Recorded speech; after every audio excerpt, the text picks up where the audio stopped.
Stream number 2 coming up. All right, we are going to show you guys lessons learned from using the new iBridge. iBridge is a really cool little tool. At first, I wasn't sure. I'm not sure I want to sell what I call the Please Bro boxes, but I've been convinced I like the iBridge. What do you think, Mark? You like it? Yeah, I like it. I do. All right, so this is where you can order it. Order your iBridge from iPad Rehab Supply, of course. So click on over to Supply Store, and then this stuff is hard to find, so I'll show you where it is. It's under New Stuff.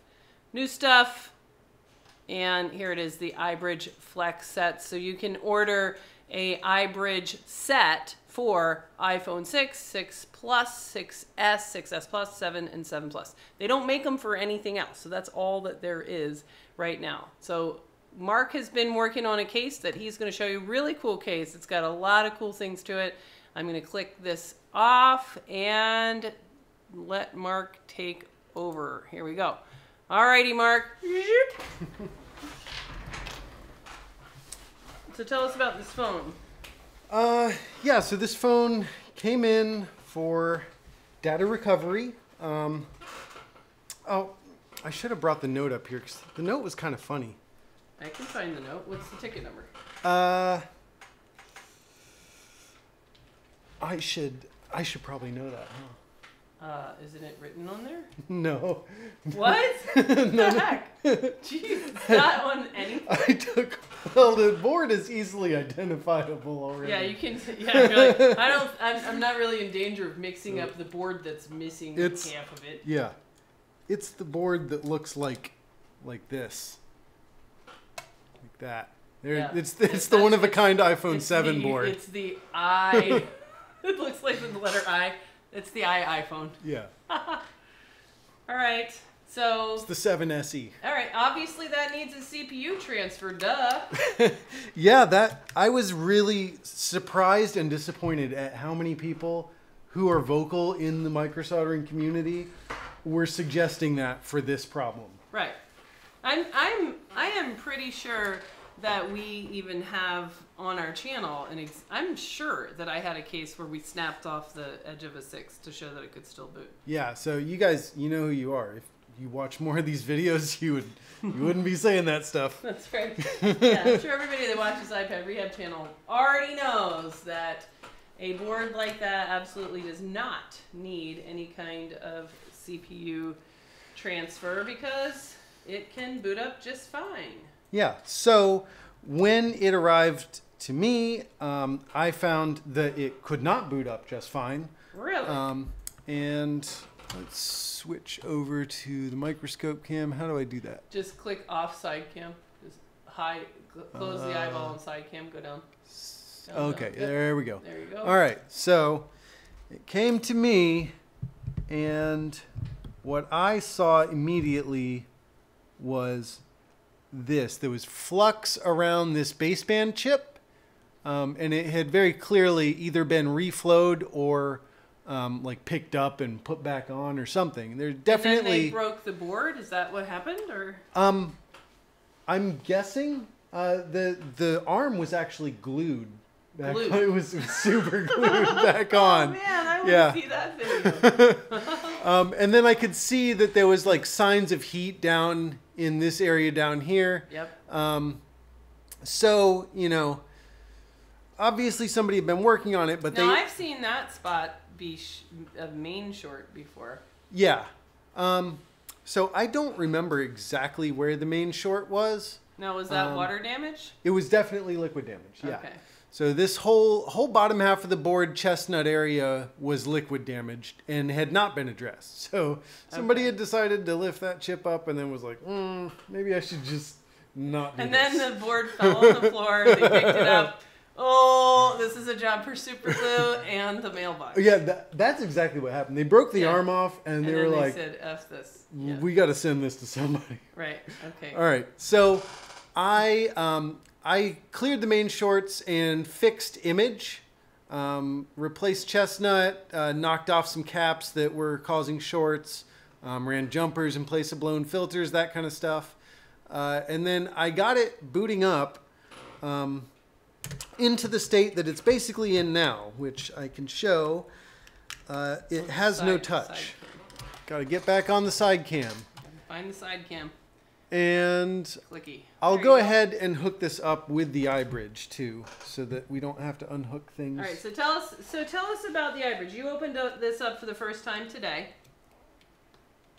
Yeah, so the iBridge, it just came in today. I opened it up. I was like, I guess maybe that's convenient sometimes, but I'm not too sure.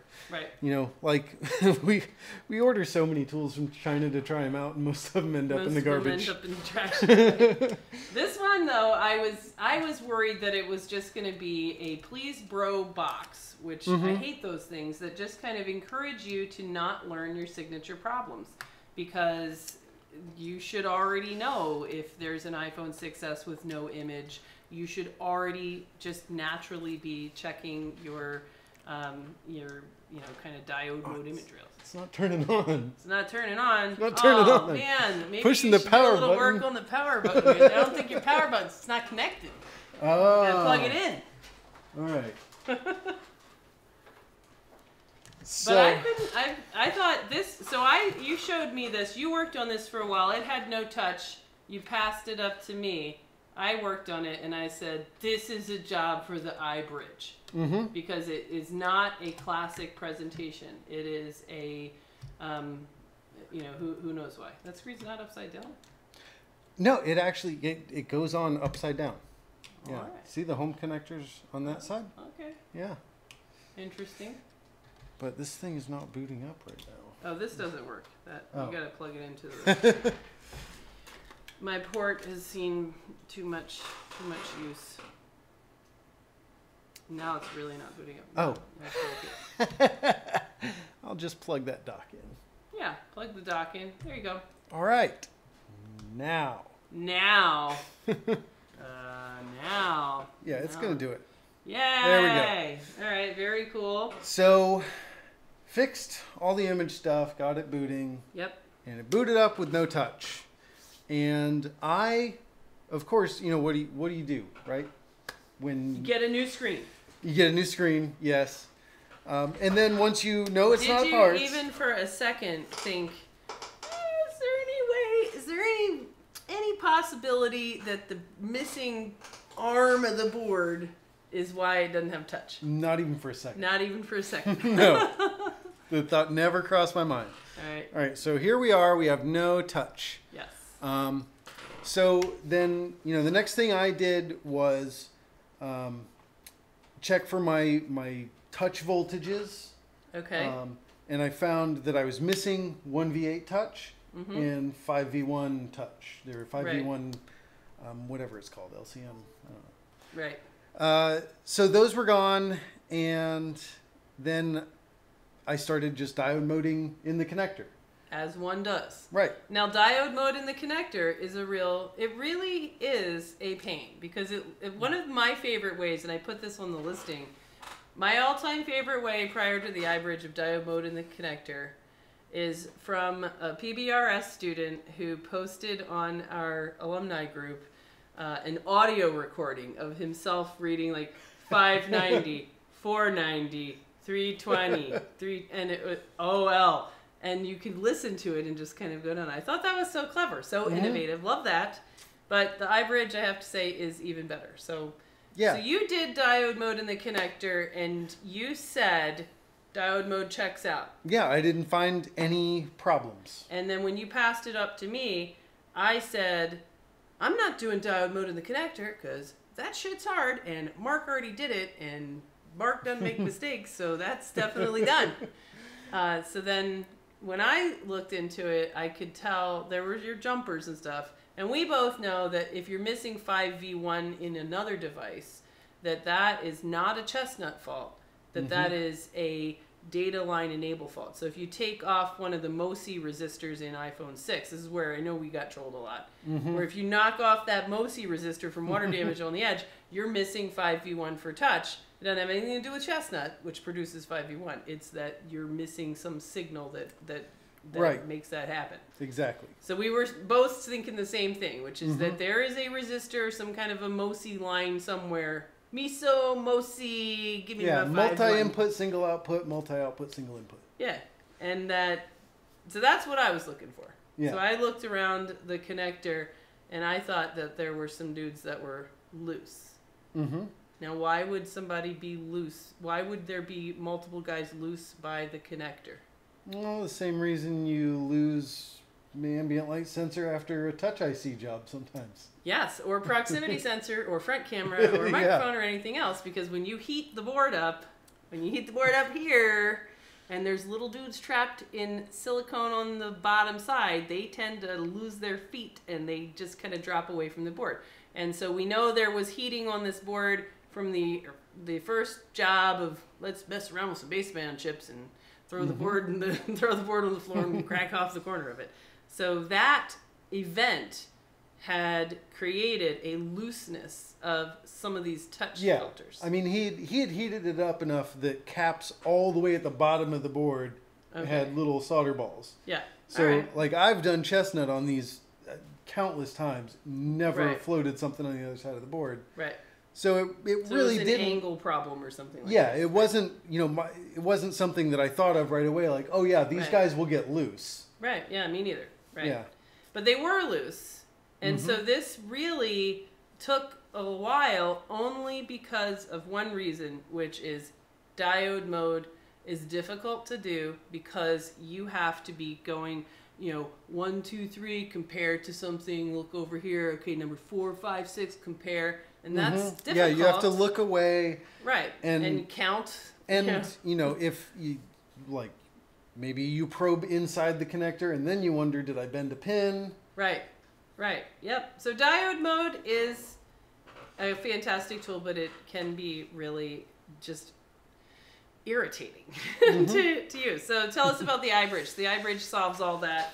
So let me get out of the way so you can see the iBridge. Yeah. So one of the things it lets you do, I can go ahead and show since we have the phone on, is to measure the voltages. So, we kind of should have gotten this set up so that the microscope would show there at the same time. But, that would be tough. Yeah.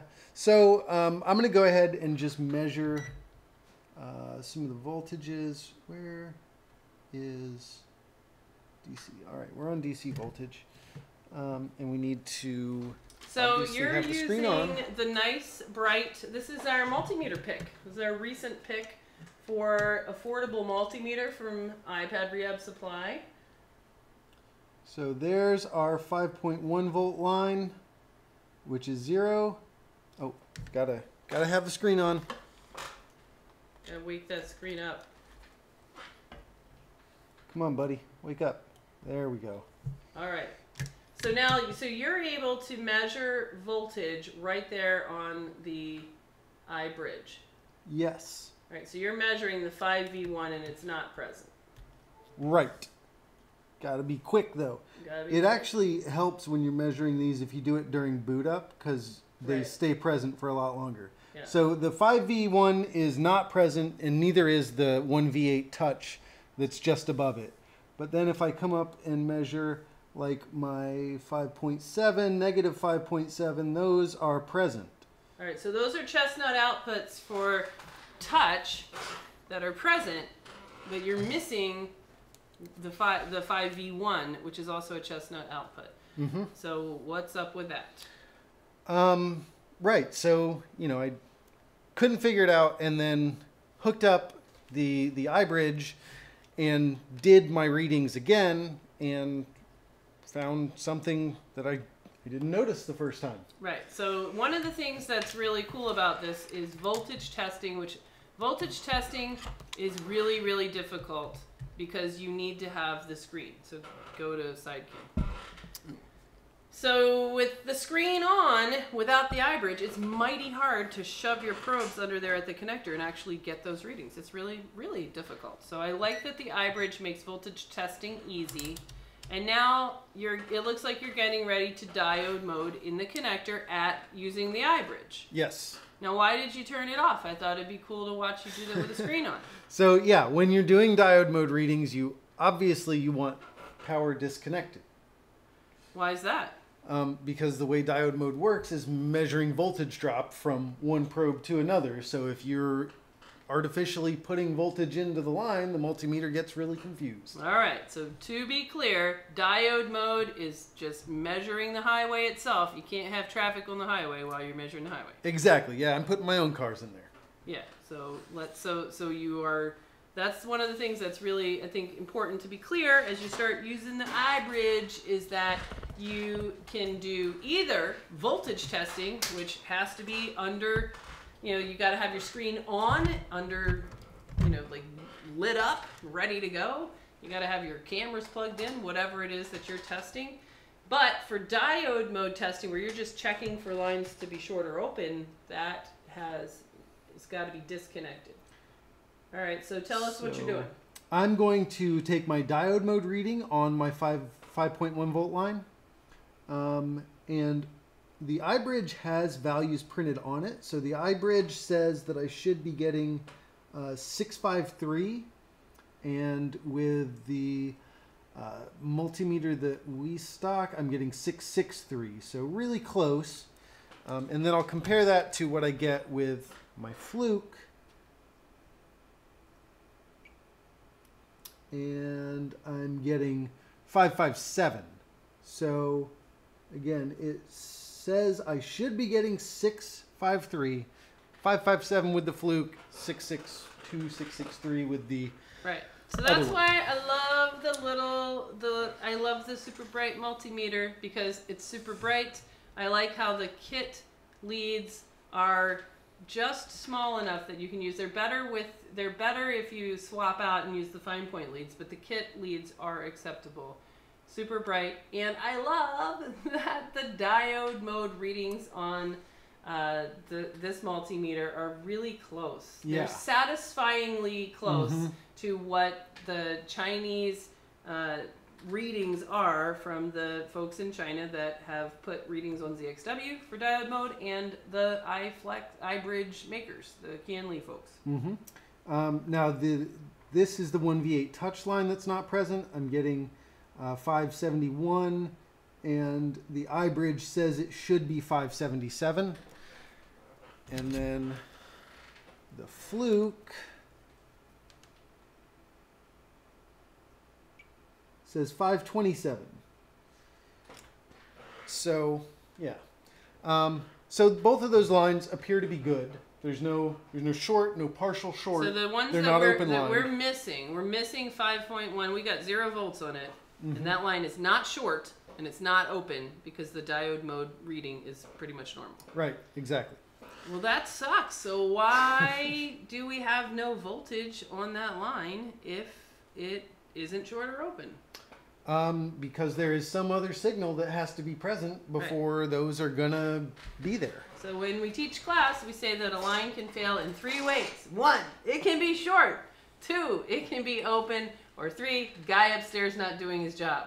So if we've ruled out, hey, 5.1 is not present, and it's not short, and it's not open, why is it not there? Because the guy upstairs is not doing his job. So who's the guy upstairs? Chestnut. Well, we just replaced Chestnut, so it's not Chestnut itself. It's going to be some sort of a signal into Chestnut. So that's going to become kind of complex for data. So we have to kind of think, where are we losing some touch data? Something has to sort of signal to the CPU, hey, we got to send some touch data, and that CPU has to then send a signal presumably to Chestnut. But all of that has to be there, all of these 1s and 0s, in order to produce this voltage that we need for touch. So what are you doing, Mark? Just going down the connector to see if you can find any other problem related to touch? Yes, I'm recreating what I did the first time.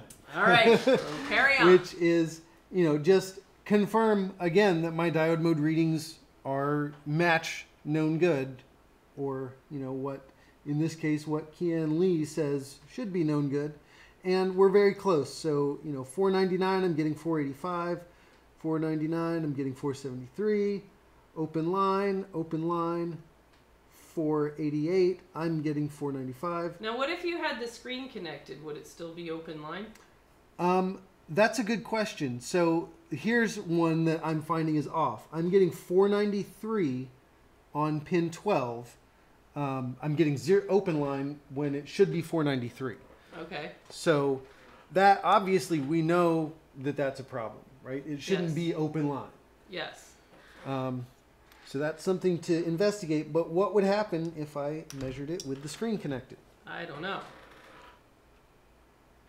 Pin 12, getting 751. So, you know, that's high. It's off. I would still want to investigate that line. Yeah.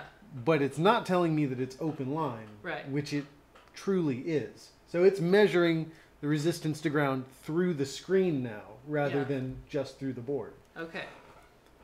So we don't want to take diode mode measurements with the screen connected. All right. Only So voltage. lesson learned: screen off, battery disconnected. If you're going to do diode mode using your iBridges. Mm-hmm. All right.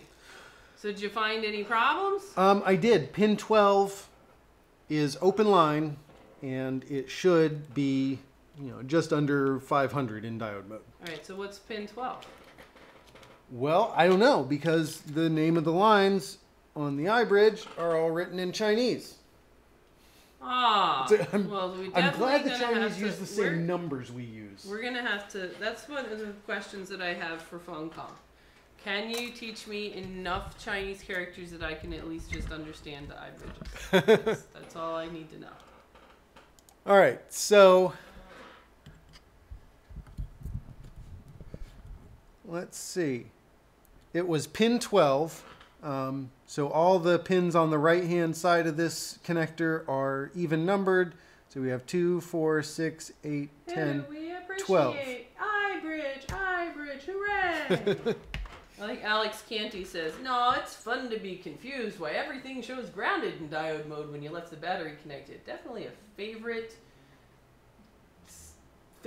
time, second to accidentally mixing up the probes on the DCPS. I did that yesterday. I knocked off one of my probes, and I damaged one of my probes, so I swapped it. So that one's going to be now like the red one, red probe on ground. So my black probe became my red probe. I forgot about that this morning. Yeah. Yeah, if you're ever working on a phone after you've worked on an iPad mini and you're wondering, yes. how the hell did this develop a main short inside Tigris? Right. While it was sitting there? That's because your probes are mixed up. Yes. All right, so I've probed in the connector again on pin 12, and I'm still getting open line. So then I guess we want to go to... You can click ZXW and it'll come up. Do you mean ZXW? No, I mean ZXW. ZXW? What are you, where are you from? That's like that's like saying Mexico. I'm speaking to all my Canadian and European friends out there. All right, so I turn this thing on. Is that how that works? Yes. Yeah, there you go. All right. And then click over to there, and then you can. Okay. That's on the 8+ right now. Oh yeah. Incidentally, just so you guys know, the 7 and the 8 have the same screen connector. So the iBridge for the 7 also works for the 8 if you ever need it to. Yes. All right. So let's see about this pin number 12 in the LCD connector. All right. SPI to touch. SPI touch to AP MISO connector. SPI touch to AP MISO. So that kind of, that makes sense based on what we know from the 6 and the 6 Plus. Yeah. That has to be there in order for the touch system to talk to the CPU, and then the CPU processes that and then tells Chestnut to generate the 5V1 touch voltage. Yep. So in all the other devices, if you take that dude off, then you mysteriously lose your 5V1. And if you inject 5V1 to overcome that, it doesn't matter because touch is basically not enabled. Yep. So that's got to be there. So you're open line there. Now, how'd you get open line? Well, that's a good question. So it goes to this little filter, and then if we go through the filter, where does it go? It goes to the CPU and nowhere else. So if you're open line, you got a problem. You are going to be doing a CPU swap after all, and all the CPU swappers are going to be like, see? Could have saved all that time, bro. board's cracked in half. Need CPU. All right. Let's get ZXW back off. Okay. So that is going to be this little guy right here. And let's see if on the side that goes to CPU, I can get a reading. Yes. Yes, I can. All right, and so your multimeter, you're doing a diode mode on the CPU side of that filter, right. Which looks like, it looks fine. Yeah. Looks totally legit, 100%. Yeah, so either this filter is bad, or when the person before me heated up the back of the board, they floated him, and then tried to stick it back on there, and he's not really on. Yeah. So let's see. Does that filter test good? Oh, I need to. iPad Rehab, the new multimeter on your store. Does the screen go off after time not using, or does it stay on until you turn it off? Yes, it does go off when you haven't been using it. All right. My multimeter's good. You know, another thing I like about the one that we sell. I am not a good producer, director, whatever. Neither am I. Another thing I like about this, and we may be able to tell, that beep is a lot louder than this beep. Yeah. I feel like that's a lot louder. Were you using that back at your station earlier? No, I don't have one of those back at my station because I am so locked into my memorization of what my fluke readings are. Yeah, that's true. Yeah. But, you know, when you have, like, the fume sucker on, yeah, it's nice to have that loud beep. Yeah. All right, so our filter's good. He's just got one of his feet up. All right, so and how do you know that? He's got his feet up because at the connector, your measurement is OL. Why don't you just show us that real quick so that we can see on the brilliant, bright multimeter. So if you measure in the connector in diode mode, red probe on ground at pin 12, the MISO filter. Yep, I am on it, and it is OL. OL. And then if you measure on the other side of the filter. If I measure on the other side of the filter, I'm getting a 0.5. Yeah, except for when I touch ground. 0.5, yeah. And what does the iFlix say that line's supposed to do? 0.492. I love it. I love how just like being crisp on those Chinese diode mode readings. I hear it. All right, so I'm going to stick this filter back on. All right, so microscope, get rid of side cam. I have knocked that filter loose when I was probing, so now he's completely off. We're just going to... I see, so he's down there. We're going to stick him back on. All right. It'll be fine. Okay.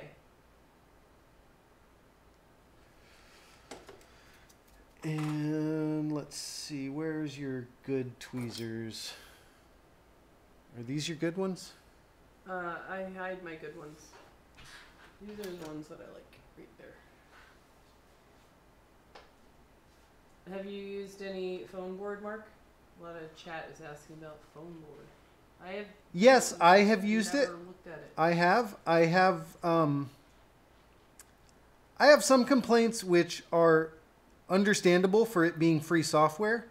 I like the concept. I've always been a fan of free and open source software. Mm-hmm. I don't think foam board is open source, but it's free. So I was a little bit worried that they were going to be just doing like a direct copy of ZXW, but I don't think that they are, because the little bit of diode mode readings that they do have in there are not the same as ZXW's. Okay. So I haven't. That reminds me, we both need to make note. Anytime you see something off in ZXW where sometimes the line and ground are switched on a cap, or it's any no I stuff. see, to check on foam to see if the underlying stuff is the same or not. Right.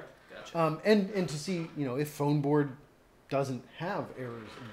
Right. There's one of my just nitpicky complaints with it is that you can't do the click a button to jump between all the things on a line. that's really convenient. But, you know, they'll implement that eventually. There's a few minor things that I don't like about it, but I think it's a good project, and I'm glad somebody's doing it. Mm-hmm. All right, so back to this. Now let's measure again. I'm a terrible fan of it. If it ain't broke, don't fix it, which is why my PC still says activate Windows for like the last 2 years, because it's, I don't really want to do that. Yeah, you're going to be getting like end of life notifications before you activate it. Right. iPad Rehab, your opinion on the JC home button when you need to restore DFU mode your phone. And what to say to a potential customer for the JC. Well, if you don't use the home button to put the phone in DFU mode, so irrelevant. I think they're saying that if you restore your phone, that then it's going to wake up with press home to upgrade and you have no home button. But I don't think that, so for restore, I don't think that's ever been a deal breaker. Because you can... Yeah, you know, like we have videos on. I haven't done it for a long time, but if you hit like slide to power off or something like that, then it will let you like cancel out of that and then be at the setup menu or something like that. Also, I don't know what the conditions are for assistive touch to automatically be enabled, but it is sometimes. Right. So I don't know if assistive touch sure doesn't auto enable, then what are you gonna do? Yeah, I mean, I can remember that being an issue back. Remember, like, Michael Oberdick had this whole thing, like, all these things are bricked, and even the Apple Store was like, they didn't know what to tell you. Mm-hmm. But if you did long press on the home button, it would then go to English, you know, like, it would pass that OLA menu. So I would say that the only potential problem would be if you were doing update. And I'm not sure that, I don't think that update would forget your Bluetooth device. Does it? I don't know. It requires more testing. Yeah, it requires more testing. We'll figure it out and let you know. All right, so I'm going to connect this back up with the iBridge just so that I can measure and see, because I don't remember doing it, and I'm kind of curious what voltage reading I should get on that MISO line. I'm going to go with 1.8. That's what I would say too, but when I was measuring them earlier, like some of the data lines measure at like a percentage of 1 volt, like 0.1, 0.2 volts. Yep. So Mark, this is the real test of any tool. There's only one test. All these tools, there's only one test. Would you, Mark Schaefer, get up out of your chair, cross the room, and hunt down an iBridge if you were doing this job in the future? If I was doing this exact job? Yeah. Yes. All right, yay! It doesn't get better than that, folks. That's a that 2 thumbs up. The most glowing endorsement you'll ever get from Mark Schaefer. No, I mean if a phone came in, a 6S came in for no image, you know, I would check for the short on 5V7 first before I even thought about breaking that out. Right. But if it was open-ended, I didn't know what the problem was, and I had to probe everywhere, absolutely I would dig this out. Yep, that's why I like this case. All right, let's see if this has our voltages and touch now. So you're booting it up, so it's got the Apple logo, and you're booting it up, which means all of those touch voltages should be present. Oh. I should probably use the right set of probes. That's pretty funny. All right. 1.8. Right. We got 1.8 on my 1.8 touch. So you've got 1.8 back now just by putting back the MISO filter. Yes. Doesn't have anything to do with 1V8. Oh. I'm going to go ahead and plug that battery in. All right. Now I'll measure there's my 1.8 and... That is so easy. It's just so juicy to measure voltage like that without having to shove in there. I got no 5.1. Why do I have no 5.1? There we go. Oh, so the 5.1 kicks in. I didn't know that. 5.1 kicks in when the GPU kicks in. The screen brightens during boot up. Gotcha. Yeah. All right. So we got both voltages, and I now we have touch. I noticed that yesterday. So let's see. You have touch. You know this passcode? Yeah. All right. Clink, clink. Just... Doot, doot, doot, doot, doot, doot, doot. There we go. All right. I really like how bright the meter is. It does use up batteries. You want so it will go to sleep, but it takes a while. Well, all you got to do is get yourself another DC power supply. Yeah. Just hook it right up to your multimeter. Yeah, that's a great idea. Because I really like how bright it is, even for this video. Like it's just super clear.